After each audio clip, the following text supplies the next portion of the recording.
오늘 함께 나눌 하나님 말씀은 열왕기하 23장 1절에서 3절 그리고 24절에서 27절 말씀입니다.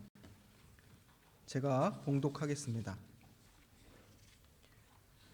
왕이 보내 유다와 예루살렘의 모든 장로를 자기에게로 모으고 이에 왕이 여호와의 성전에 올라가매 유다 모든 사람과 예루살렘 주민과 제사장들과 선지자들과 모든 백성이 노소를 막론하고 다 왕과 함께한지라.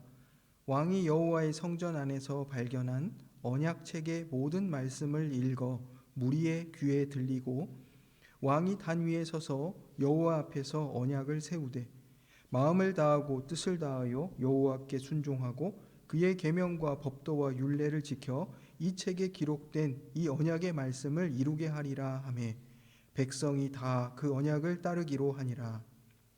요시야가 또 유다 땅과 예루살렘에 보이는 신접한 자와 점쟁이와 드라빔과 우상과 모든 가증한 것을 다 제거하였으니 이는 대제사장 hil기야가 여호와의 성전에서 발견한 책에 기록된 율법의 말씀을 이루려 함이라. 요시야와 같이 마음을 다하며 뜻을 다하며 힘을 다하여 모세의 모든 율법을 따라 여호와께로 돌이킨 왕은 요시야 전에도 없었고 후에도 그와 같은 자가 없었더라. 그러나 여호와께서 유다를 향하여 내리신 그 크게 타오르는 진노를 돌이키지 아니하셨으니 이는 므낫세가 여호와를 경노하게 한 그 모든 경노 때문이라. 여호와께서 이르시되 내가 이스라엘을 물리친 것 같이 유다도 내 앞에서 물리치며 내가 택한 이 성 예루살렘과 내 이름을 거기에 두리라 한 이 성전을 버리리라 하셨더라. 아멘. 우리가 지난 주에는 히스기야 왕에 대해서 살펴봤는데요. 오늘은 이제 요시야 왕의 개혁에 대하여 살펴보려고 합니다. 다음 주일이 이제 종교개혁 기념 주일입니다. 그래서 이번 달을 이제 어떤 종교개혁의 달로 이렇게 보내고 있습니다. 우리 신앙에 있어서 새로워져야 될 부분들, 우리가 또 우리의 신앙에 있어서 버리고 타파해야 할 부분들이 있는지 이러한 것들을 좀 이렇게 살펴보는 그런 주간들이 되었으면 좋겠습니다. 우리가 이제 성경에서 개혁의 왕으로서 대표적인 히스기야 왕과 지금 오늘 본문 말씀의 요시야 왕을 살펴보고 있는데요. 이 개혁의 기초는 하나님의 말씀입니다. 요시야 왕이 하나님의 말씀을 이제 발견합니다. 율법을 발견하는 것이죠. 원래는 이제 제사장이 율법책을 발견한 것을 왕에게 알렸습니다. 이 우상으로 이렇게 가득하게 되어버린 하나님의 성전. 그래서 그곳에서 율법책을 발견하는 것이 마치 기적 같고 놀라운 일이 된 그런 안타까운 상황인 것입니다. 율법책을 발견하고 이제 그 백성들에게 그것을 전하고 그 백성들의 마음을 하나님께로 돌이키려고 했습니다. 히스기야 왕의 개혁을 잠시 이렇게 떠올려 보면 히스기야 왕은 유다 왕들 중에 이처럼 하나님을 의지한 사람이 없었다라는 평가를 받았던 그런 왕이었습니다. 하나님을 참 의지했던 그런 사람이라는 뜻이죠. 그런데 그 왕의 개혁에 한계가 있었는데 무엇이었냐면 백성들의 마음이 하나님을 향하도록 그 백성들의 마음의 내면적 변화가 일어나도록 하는데 미치지 못했다는 것이었습니다. 그런데 오늘 본문에 보니까 요시야 왕은 이 백성들의 마음을 하나님께로 돌이키는 그런 노력을 했던 것을 보게 됩니다. 그래서 이 백성들의 마음을 하나님께로 돌이켜 하나님의 말씀에 순종하도록 했다는 점에서 이 개혁이 한 걸음 더 나아갔다 이렇게 볼 수 있겠습니다. 그러나 하지만 여전히 요시야 왕의 개혁도 여전히 미완에 머물고 있다는 것을 우리가 알게 됩니다. 오늘 우리가 읽었던 27절 말씀에 보면 하나님께서 므낫세 왕, 이전 왕의 그 죄에 대하여, 그러니까 므낫세 왕의 죄라는 것은 결국 우상 숭배의 죄였는데 그 죄로 인한 영향력이 여전히 존재했고, 또 하나님께서 이 진노, 심판의 성격이 있지만 또 징계의 성격이 있습니다. 심판은 심판으로 그치지만 돌이키기를 원하시는 그런 징계의 성격이 있다는 것이죠. 이 하나님의 진노가 여전히 있었다는 것을 우리가 볼 때에 이 요시야 왕의 개혁이 의미 있고 또 진일보한 것이지만 여전히 미완에 머물고 한계가 있었다는 것을 보게 됩니다. 요시야의 개혁은 이제 하나님의 말씀에 순종하는 것으로 시작되었습니다. 열왕기하 23장 우리가 읽었던 1절로 3절의 말씀을 보면 성전에서 발견된 이 율법책의 말씀을 듣고 먼저 그 왕이 슬픔과 회개로 반응합니다. 그는 온 백성 앞에서 이 율법책을 낭독하고 왕과 백성이 모두 하나님과 이스라엘 간에 맺었던 그 언약으로 되돌아가도록, 하나님과의 사이에서 이미 있었던 그 언약을 새롭게 갱신하도록 합니다. 언약이라는 것은 이제 하나님께서 약속하신 것이죠. 이스라엘 백성들을 선택해서 내가 너희의 영원한 하나님이 되겠다. 그리고 너희로 내 백성을 삼겠다. 그리고 그 언약의 백성들은 하나님께서 모세를 통해 주신 그 계명을 따라 살아갑니다. 그래서 이 언약의 관계가 이렇게 맺어지는 것이죠. 그런데 이스라엘 백성들이 이 언약의 관계를 깨뜨렸던 것이죠. 말씀을 따라 살지 않고 하나님을 경외하지 않고 또 하나님을 떠나면 이 사회적으로 타락하고 죄가 관영해서 이 사회적인 모든 기본적인 틀들이 다 무너지기 시작합니다. 사람이 존중받지 못하고, 그죠? 사람을 수단화하는 일들이 발생하게 됩니다. 이러한 일들이 이제 발생했다는 것입니다. 그런데 이 상황에서 율법책을 읽고 나서 한 것이 뭐냐면 이 하나님과의 언약을 새롭게 다시 갱신하는 것이에요. 이것이 하나님의 말씀이 개혁의 출발점이었다는 것을 우리에게 보여주고 있습니다. 사실 중세에 있었던 종교개혁도 마틴 루터는 하나님의 말씀인 성경을 다시금 사람들의 삶의 중심에 두려고 했습니다. 교회의 권위가 아닌 하나님의 말씀의 권위가 우선이라는 것을 말했습니다. 우리도 신앙과 삶의 변화와 개혁을 위해서는 하나님의 말씀에 귀를 기울여야 합니다. 요시야 왕은 단순히 그냥 말씀을 듣는 것에 멈추지 않고 그 말씀에 순종하여 구체적인 행동으로 나아갔습니다.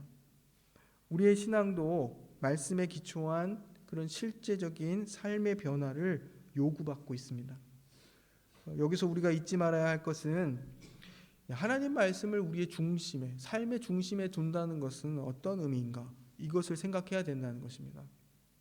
우리 너무 많이 들었잖아요. 하나님의 말씀대로 살아야 된다. 우리의 삶의 변화는 우리가 말씀에 관심을 갖고 그 말씀에 우리를 헌신할 때 시작된다. 이런 이야기를 듣는데 더 중요한 건 뭐냐면 그 말씀이 무엇을 말하고 있는지, 그 말씀의 내용이 무엇이냐에 반드시 관심을 가져야 한다는 것입니다. 요시야의 개혁이 유다 백성들의 삶에 어떤 변화를 가져왔는가를 볼 때 그들이 그 낭독하는 말씀을 통해 들었던 내용이 무엇인지를 유추할 수 있습니다. 보통 학자들은 이 요시야 왕이 제사장 서기관을 통하여서 낭독하게 했던 이 말씀이 신명기의 말씀일 것이라 생각합니다. 왜냐하면 이 개혁의 내용들, 변화의 내용들을 보니까 우상을 타파하고 하나님 경외의 신앙으로 다시 되돌아간 것을 볼 때 신명기에 실려있던 이런 하나님의 말씀을 따라 살아갈 때 복과 저주가 있다. 하나님의 말씀을 따라 살면 복이 있고 그 말씀을 따라 살지 않으면 저주가 있다. 이렇게 선언했던 이 신명기적인 내용들이 읽혀졌을 거라 이렇게 생각한다는 것입니다. 그렇다면 이 말씀을 듣고 우상을 타파하기 시작했는데 이것이 의미하는 바가 무엇인가에 또 우리가 물음을 가져야 한다는 사실입니다. 우리가 읽었던 23장 24절 25절의 평가를 보면 요시야 왕은 남유다와 이제 이 앞에 22장에 보면 남유다 예루살렘을 중심으로 이 남유다에 널리 퍼져 있던 우상들을 제거했을 뿐만 아니라 저 북이스라엘의 사마리아까지 가서 그곳에 있었던 금송아지 제단을 없애는 그런 아주 뭐랄까 철저한 개혁을 요시야 왕이 하는 것을 보게 됩니다. 이렇듯 남유다와 북이스라엘에 퍼져 있던 온갖 우상과 거짓 신들을 철저하게 요시야 왕이 제거했습니다. 그 땅에 있는 점술과 미신과 또 거짓 예언자들을 모두 몰아내고 오직 하나님께만 예배드리도록 만들었습니다. 이 과정에서 요시야 왕은 아세라 목상, 또 태양신을 숭배하던 기구들, 또 산당의 제단들 이런 것들을 다 제거했습니다. 하나님 외에 또한 하나님과 겸하여 의지했던 그 모든 우상들을 다 제거한 것입니다. 이 우상들에게 사람들은 무엇을 기대했을까요? 왜 이렇게 많은 우상들? 여기 보면 온갖 종류의 우상은 다 있는 것 같아요. 각 나라와 민족이 섬기던 그 신들이 다 와 있고, 그리고 죽은 자와 이렇게 통해서 이 땅에서의 어떤 번영과 또 화를 면해 보려고 하는 어떤 그러한 시도들, 드라빔이라는 것들이 있었다고 하는데 그것은 집집마다 있는 우상들이에요. 드라빔은.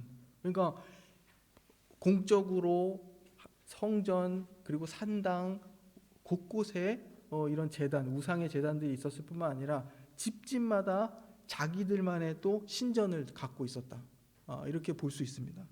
왜 이렇게 이러한 우상 숭배와 미신 숭배가 가득했는가?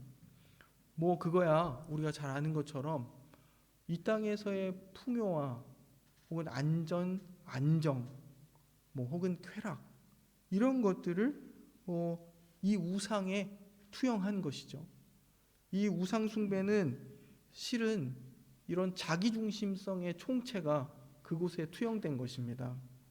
이 땅에서 내가 어떻게 잘 먹고 잘 살고 안전하고 건강하고 이렇게 보란 듯이 살 수 있을 것인가, 이런 것들이 투영된 것입니다. 이 우상 숭배 중에서 이제 가장 좀 끔찍하게 느껴지는 것 중에 하나는 우리가 미가서 최근에 몇 번 이제 봉헌 복문으로 읽었었는데 거기 보면 그 당시에 이 자기 욕망을 이루는데 자기 자식을 제물로 바치는 일들이 있었다는 거예요. 그러한 행태가 일어납니다. 우상 숭배는 이처럼 인간성을 상실하고 비인격화 돼버리는 겁니다. 뭐 때문에요? 자기 욕망 때문에. 자기를 위해 자기 자식을 제물로 바치는 그런 일들이 일어난다는 것입니다. 이러한 상황 속에서 이 요시야 왕이 이 우상을 타파하고 제거하는 개혁을 했다는 것입니다. 이스라엘 역사에서 매우 철저하고 급진적인 그런 개혁이었습니다. 요시야는 그냥 우상, 눈에 보이는 우상 딴지를 없애는 것이 아니라 이 우상을 숭배하는 문화와 체계를 완전히 무너뜨리고 하나님을 섬기고 하나님의 말씀대로 살아가는 삶을 회복하려고 했다는 사실입니다. 우리가 다시 종교개혁의 그 시절로 돌아가 보면 그 당시에 교회 내에 깊게 뿌리박혀 있던 잘못된 가르침들이 있었습니다. 이제 공로 사상이라고 얘기할 수 있는 내용입니다. 자신의 노력과 행위로서 하나님께 의롭다함을 혹은 죄 용서를 받으려고 하는 그런 모든 시도들을 이렇게 통칭해서 공로 사상이라 말할 수 있습니다. 이 결국 갈라디아서에서 나오는 것처럼 예수 그리스도로 말미암는 하나님의 은혜를 부인하는 그런 결과를 가져오는 그런 내용이었습니다. 이렇듯 공로 사상 속에서 이제 죄 용서를 돈 주고 사려고 하는 그런 시도들도 있었습니다. 또 이러한 부패, 하나님의 말씀으로부터 멀어지니까 교회가 가지고 있는 모든 제도들이 다 타락하고 부패하게 되는 것입니다. 그냥 단순한 종교적 타락이 아니라 이 하나님의 말씀으로부터 멀어진 결과, 그것은 정치적으로, 사회적으로, 경제적으로 모든 면에 있어서 착취하는 구조를 가져왔다 이것입니다. 그래서 종교개혁은 이러한 내용들을 타파하는 그런 과정들이었습니다. 이미 말씀드린 것처럼 마틴 루터는 면죄부 판매와 같은 그런 비성경적인 제도를 강력하게 비판하고 오직 성경에 근거한 구원의 진리, 그것은 오직 예수 그리스도를 믿는 믿음과 오직 은혜로만 구원 얻는다라는 이런 성경의 가르침, 이것으로만 우리가 죄 용서를 받을 수 있다라는 내용들을 바르게 가르치기 시작한 것입니다. 이와 같이 요시야 왕과 또 종교 개혁자들은 하나님의 말씀에 근거해서 모든 잘못된 예배 형식, 이 예배 형식이라는 것은 단순히 어떤 제도 이런 것만이 아니라 신학과 그 신앙을 담는 그릇으로서 형식을 다 말하고 있는 것입니다. 이러한 예배와 잘못된 예배와 제도들을 개혁하고 하나님께로 돌아가는 신앙 개혁을 이룬 것입니다. 우리도 우리가 하나님의 말씀에 기초해서 우리의 삶을 살아간다 이렇게 말할 때 이제 거꾸로 이 시대에 우리를 유혹하는 혹은 우리를 사로잡으려 하는 우상들은 무엇인가 이것을 살펴봐야 합니다. 오늘날의 우상은 그냥 단순히 돌과 나무로 만든 형상이 아니라 물질주의, 또 세속적 성공, 또 쾌락과 같은 그런 현대적 우상들로 존재합니다. 이러한 것들을 숭배하는 이런 이 땅의 가치관, 이런 것들을 말할 수 있습니다. 고대의 우상 숭배는 이 고대의 우상 숭배와 또 현대의 물질주의와 성공, 쾌락 추구는 모두 다 동일하게 이 자아 중심성에 뿌리를 두고 있고, 또 이것은 결과적으로 타인을 수단화하고 또 이 땅에 썩어질 것들, 유한한 것들을 마치 영원한 것일 것처럼 의지하고 소유하려고 한다는 점에서 본질적으로 동일합니다. 우리는 요시야 왕처럼 하나님께 온전히 돌아가는 신앙을 가져야 합니다. 우리의 삶에서 하나님보다 우선시되는 것들을 제거해야 합니다.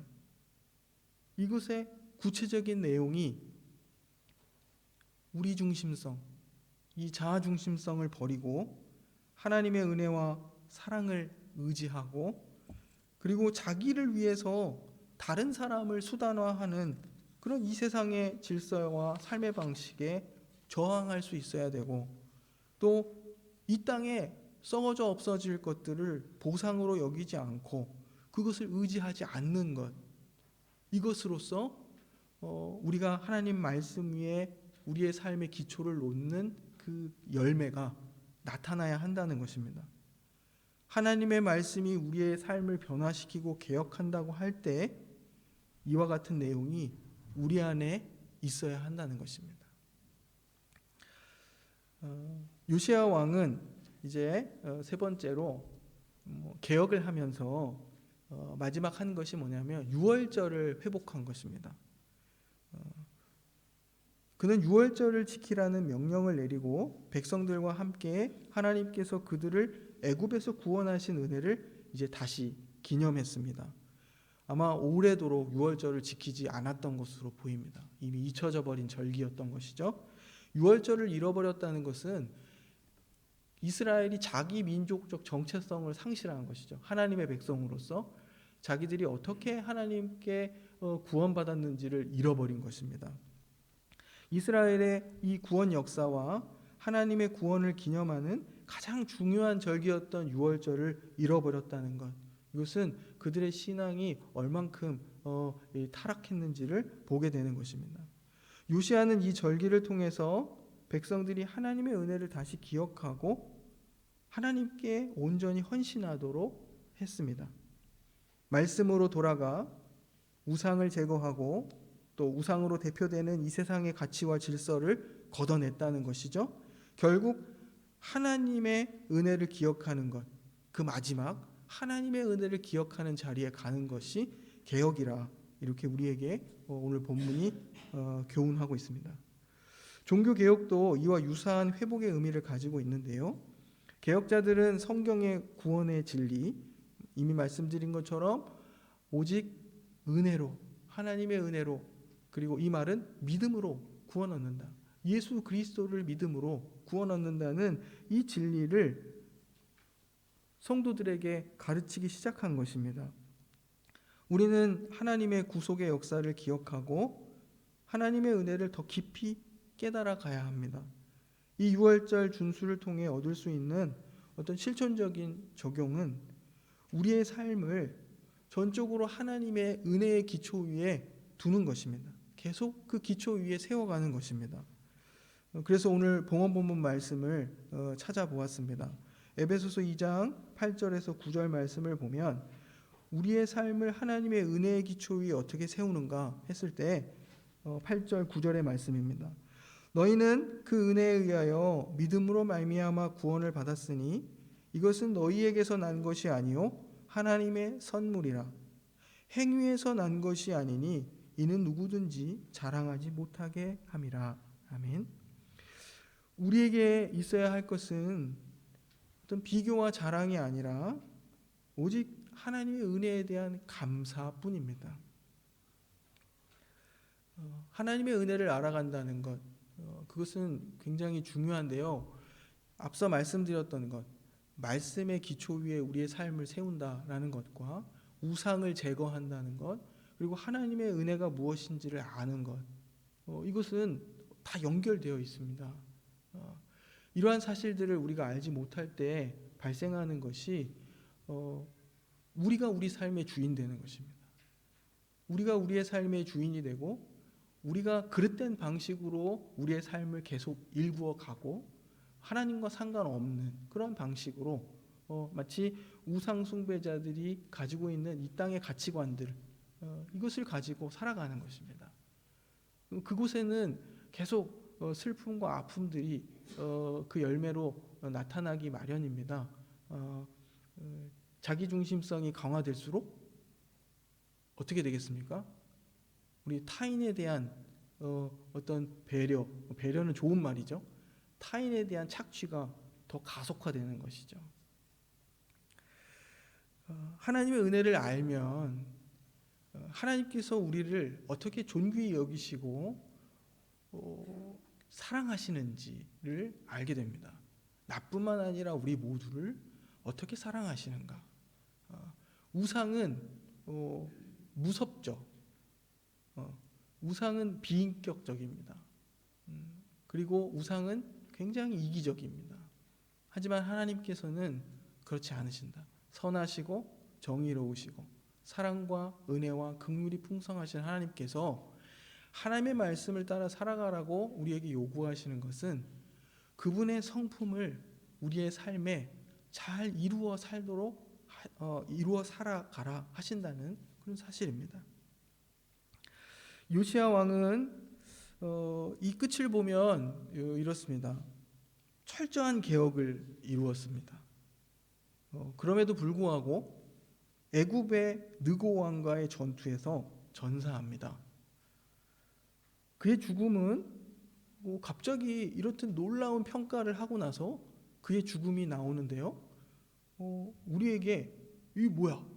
이렇게 개혁을 하고 철저히 자기와 자기 백성들을 하나님께로 돌이키려고 했던 이 일들을 행한 사람의 죽음이 전쟁에서의 전사인가? 이렇게 생각하게 되는 것이죠. 그러나 여기서 우리가 중요한 교훈을 얻습니다. 요시야의 개혁과 그 충성된 삶은 그가 어떻게 죽었는지가 아니라 그가 어떻게 하나님께 충성했는지에 의해서 평가되고 있다는 사실입니다. 요시야와 같이 마음을 다하며 뜻을 다하며 힘을 다하여 모세의 모든 율법을 따라 여호와께로 돌이킨 왕은 요시야 전에도 없었고 후에도 그와 같은 자가 없었더라. 우리의 신앙도 이 땅에서의 성취나 실패로 평가되는 것이 아니라 하나님께 얼마나 충성했는지로 평가될 것입니다.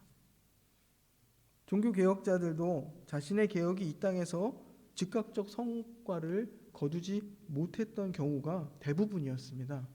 그러나 그들은 그리스도께 충성했고 그 결과로 오늘날 우리가 그들의 신앙 유산 위에 서 있습니다. 우리의 삶도 이 땅에서의 성공이나 실패로 평가되지 않습니다. 하나님 앞에서 얼마나 말씀에 순종하고 헌신했는지가 중요한 것입니다. 우리는 요시야 왕의 개혁과 또 앞선 종교 개혁자들의 삶을 돌아보며 우리 또한 하나님의 말씀에 철저히 순종하고 그분의 뜻을 이루어가야 합니다. 하나님 말씀에 기초한 신앙, 모든 우상을 제거하고 오직 하나님께만 예배드리는 그런 순수한 믿음을 회복하는 것이 오늘날 우리의 사명인 것입니다. 요시야의 죽음과 역사 속 개혁자들의 죽음이 때로 우리 눈에 허무하게 보일 수 있지만 오히려 그들은 우리에게 매우 중요한 교훈을 남겼습니다.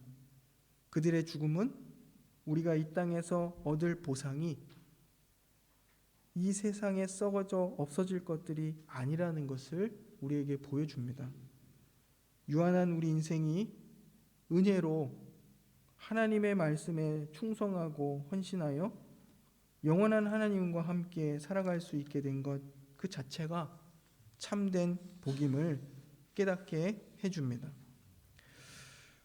제가 지난 주중에 그 모르겐스 안다흐트라고 이제 여기 독일 기독교 기관에서 이렇게 올리고 보내주는 그런 기도 문구들이 있습니다. 거기 보니까 주보 맨 끝부분에 실려져 있던 이런 기도가 있었습니다. 이 내용을 이제 다 아시겠지만 그냥 번역해서 말씀드리면, 하나님, 저는 당신의 크심 혹은 광대하심과 당신의 지혜와 당신의 계획을 이해하지 못합니다. 그리고 그것은 괜찮습니다. 혹 상관없습니다. 그것이 나를 겸손하게 만듭니다. 이것을 다시 문장의 어떤 구조를 따라서 이해해보면, 하나님, 저는 당신의 크심과 그 당신의 지혜와 당신의 계획을 지금뿐만 아니라 이전부터 지금까지 계속 쭉 이해하지 못하고 있습니다. 우리는 무능하죠. 그런데 그것이 당연한 것입니다. 왜냐하면 나는 그를 통해서 이 사실이 나를 겸손하게 만들기 때문입니다. 하나님 앞에서 우리의 그 삶을 좀 책임 있게 이렇게 살아가려고 한다면, 좀 진지하게 고민하며 살아간다면 누구나 이러한 묵상을 한 번쯤은 다 해보셨을 거라 생각합니다. 이 개혁의 내용을 이제 말씀을 드릴 때 사실은 하나님의 말씀을 따라 살아가는 것이 핵심인데요. 그런데 그 말씀을 따라 살아간다는 것은 그 설명하기 쉬운 내용이 아니라는 것을 생각하게 됩니다. 하나님의 말씀을 따라 살아간다는 것은 내용이 무엇인지를 궁금해할 뿐만 아니라, 그리고 바른 내용을 따라서 살아간다고 해도 열매를 보기 쉽지 않은 삶이고, 열매는커녕 오히려 반대와 어떤 세상으로부터의 저항, 비웃음, 이런 것에 직면하기 마련입니다. 어리석은 사람으로 치부당하기 쉽상입니다.